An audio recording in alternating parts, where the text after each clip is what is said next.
Bonjour mes petits padawans, je vous retrouve pour notre leçon sur l'art contemporain.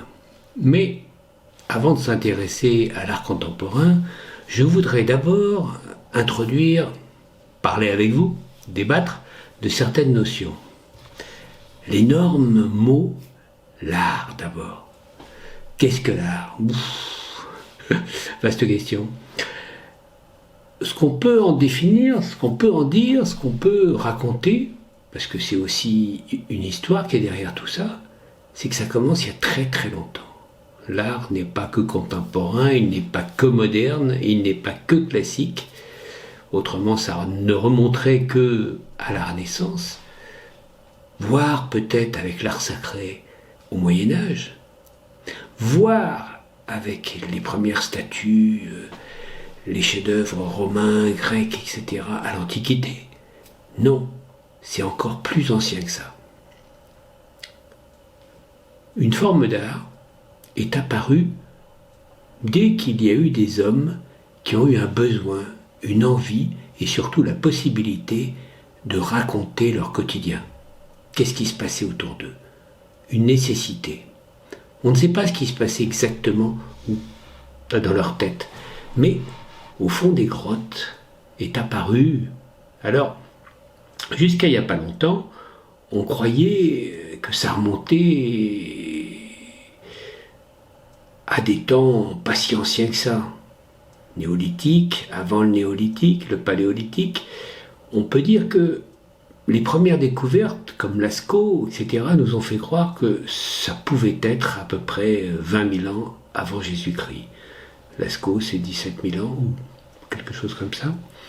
Ensuite, il y a eu des découvertes de plus en plus intéressantes à travers le monde, sur des sites donc de plus en plus nombreux, et avec donc que des sujets qui étaient tous aussi riches les uns que les autres. Généralement, on retrouve une grande famille de représentations qui correspondent justement à tout ce quotidien. Qu'est-ce que faisaient les hommes préhistoriques, les hommes de ce temps-là?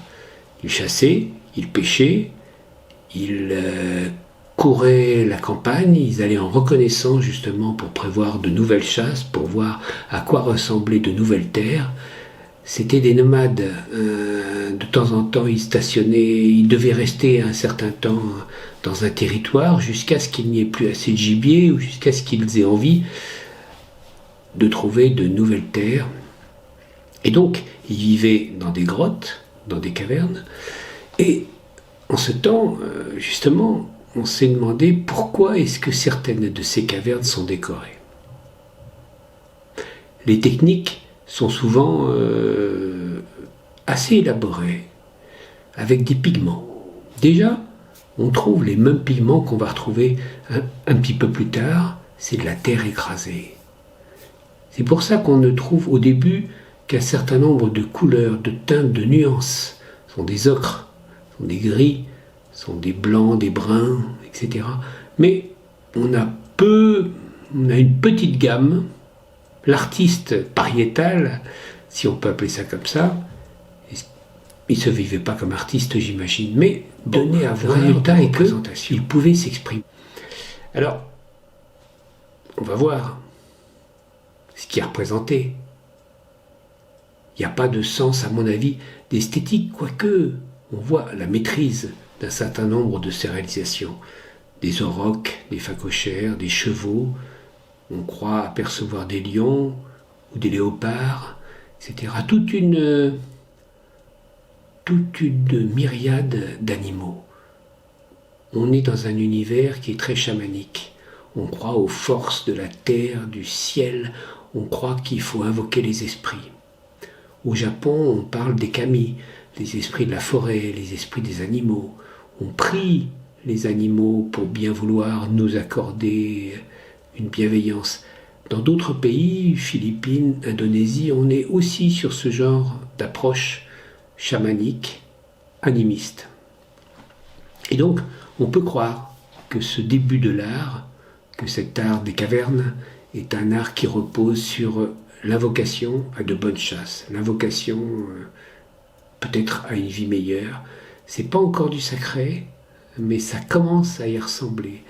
On est en train de se figurer ce qui pourrait se passer. Est-ce que c'est une dystopie, c'est-à-dire une amélioration donc, de l'état quotidien, une volonté de trouver des jours meilleurs? Et ça, c'est très intéressant. Parce que ça va être finalement le premier fondement de l'art, ça va être justement cette recherche de représentation comme une sublimation du réel. Et ça, on est déjà dans les premières grandes caractéristiques de l'art. Plus tard, autour de la haute antiquité, l'art va avoir d'autres fonctions. On va aussi pouvoir approcher l'art par la volonté d'assurer un bon passage vers la mort. Ça va être chez les Égyptiens, mais aussi chez les Assyriens, etc. Le tombeau est le moment et l'endroit où l'on investit le plus dans l'art, dans la représentation, justement pour assurer le passage vers l'au-delà. Alors, est-ce qu'on a envie d'illustrer un petit peu tout ce que le défunt a fait durant sa vie? Ça, c'est intéressant. Et surtout, c'est une civilisation où, en général, chaque homme doit prévoir son passage. Et c'est des fois, dans d'autres civilisations, la narration se fait a posteriori. Donc, dans des civilisations plus anciennes, on retrouve un peu donc, ce même esprit chez les Égyptiens, dans la tombe. Tous les objets d'art de l'époque sont rassemblés. Vaisselle magnifique, des pièces d'or, des petites statues, des draperies, etc. Le futur défunt, si je peux m'exprimer ainsi, prépare son voyage de la meilleure façon possible et il s'entoure de tout ce qui est précieux à l'époque. Ça, c'est intéressant. L'artiste a aussi pour but, donc, à cette époque-là, de préparer le passage. Mais l'art aussi commence avec les premières cités babyloniennes et assyriennes, avec tout ce qu'on a trouvé, notamment les premières traces d'écriture cunéiforme. On voit que progressivement, l'art aussi a pour but d'approcher de l'alphabet. Les premiers alphabets, comme plus tard les hiéroglyphes, sont d'abord des représentations figuratives. Il y a bien des animaux, il y a des objets qui sont représentés, et assemblés ensemble, cela prend du sens. Donc déjà, on est dans cette volonté de produire du sens avec quelques petites images qui représentent des choses. C'est l'écriture cunéiforme. Vous prenez le code d'Hammurabi, vous prenez la pierre de rosée, etc., quelques millénaires plus tard, on est vraiment dans cette volonté des scribes et d'une forme d'artiste de vouloir le mieux possible exprimer la pensée de l'auteur, etc. Donc, toute une part de l'art va aussi s'orienter vers l'écriture. Et on le verra ensuite dans l'art islamique. Ce qui est important, c'est de bien écrire le Coran. Les sourates, l'écriture arabe, est une forme d'œuvre d'art. On le verra un peu plus tard. En attendant, dans l'univers gréco-romain, l'art a aussi pour fonction de mieux connaître l'homme. L'homme, son corps. D'où la statuaire grecque, qui est très importante parce qu'elle met en harmonie et elle trouve des mécanismes pour que le corps humain soit présenté sous ses meilleurs auspices. C'est par exemple chez un certain nombre donc, de grands artistes. Maintenant, on peut appeler ça des artistes parce qu'ils étaient considérés comme tels. C'était des stars à leur époque. Xénophon, Praxitèle et autres ont pu être considérés comme des grands hommes de leur temps. Et on voit qu'ils ont inventé un certain nombre de dispositifs pour justement provoquer de l'émotion. Et là, c'est nouveau en art, enfin, d'après ce qu'on sait, parce que ça a peut-être été fait avant, mais on ne le sait pas, on commence à voir une volonté d'interaction. véritable. Et par exemple, quand dans la statuaire grecque, on va chercher un léger déséquilibre pour que la statue provoque chez nous comme un mouvement, comme un début de désarroi dans ce corps bien ordonné, et donc ça nous donne une émotion en réaction. Le chiasme. Le chiasme, c'est cette façon de présenter comme un X. Vous savez, le chiasme, c'est un X. Et on place le corps de telle façon qu'il soit légèrement penché, que les jambes soient écartées d'une certaine façon, pour qu'on n'ait pas cette horrible sensation d'immobilité. Déjà, l'artiste se projette et essaye de nous montrer, de nous impressionner. Donc voilà, pour cette entrée en matière, toutes les choses vont nous amener progressivement vers un art utilitaire, de plus en plus utilitaire. L'art va être entièrement récupéré, entre guillemets, par les religions. Et je vous ai parlé déjà de l'islam, de l'écriture des sourates. Ça, c'est un exemple de récupération pour l'écriture des sourates. Et l'islam a vite compris que cette fonction-là était très intéressante pour promouvoir.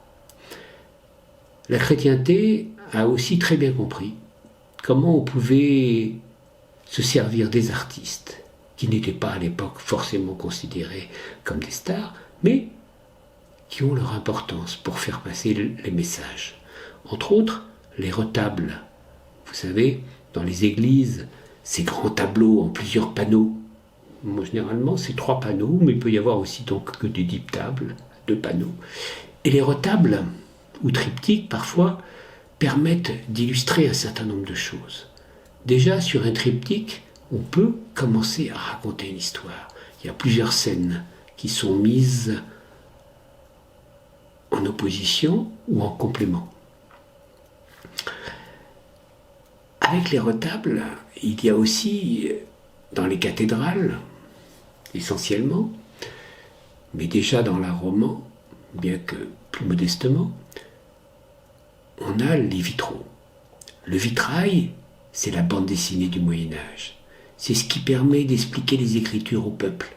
C'est ce qui permet de leur faire comprendre les grandes scènes donc des évangiles. C'est ce qui permet de leur raconter d'une façon agréable, d'une façon ludique, d'une façon lumineuse, les grands textes. Les gens, à l'époque, lisent peu, ils ne savent pas lire. En plus, c'est du latin. Seuls les religieux et quelques nobles bien éduqués savent lire. Donc, les vitraux ont ce rôle-là, la transmission. C'est très important. Donc, vous voyez, l'art est complètement parti du sacré. Le sacré se sert de l'art, et l'art n'est que du sacré. Il n'y a pas d'échappatoire. L'artiste doit raconter des scènes de la Bible, des évangiles, etc. De temps en temps, il se permet, il va commencer par extrapoler. Et on va voir, certaines œuvres sont très intéressantes, parce qu'elles commencent justement, l'homme cherche à récupérer progressivement sa place.